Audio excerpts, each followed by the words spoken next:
लीला एक स्वतंत्र पत्रकार थी जो रहस्यों को सुलझाने में माहिर थी। उसका नवीनतम कार्य उसे रेवेंसवुड के एकांत शहर में ले आया, जहां कई अज्ञात गायबियों ने स्थानीय लोगों को शाप और भूतिया फुसफुसाहट के बारे में बड़बड़ाने पर मजबूर कर दिया था। लेकिन लीला हमेशा संदेह करने वाली, सच्चाई को उजागर करने के लिए दृढ़ थी।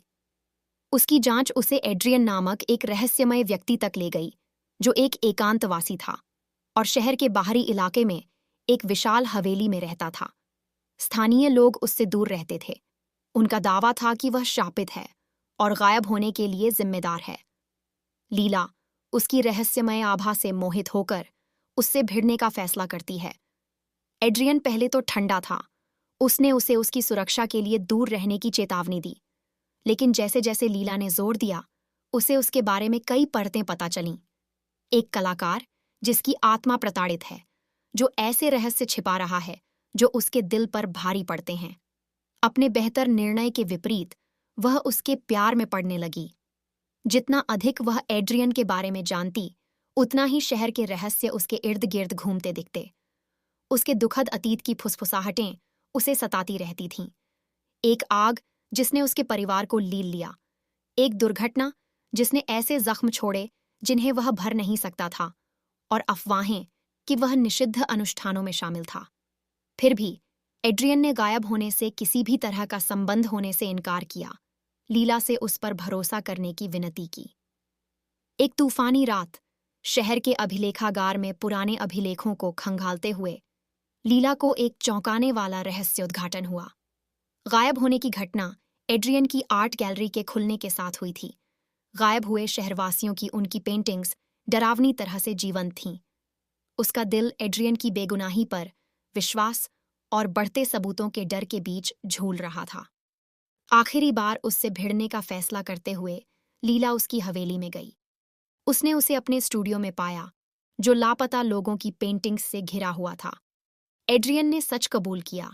उसकी कला में एक अजीब शक्ति थी जिसे वह नियंत्रित नहीं कर सकता था।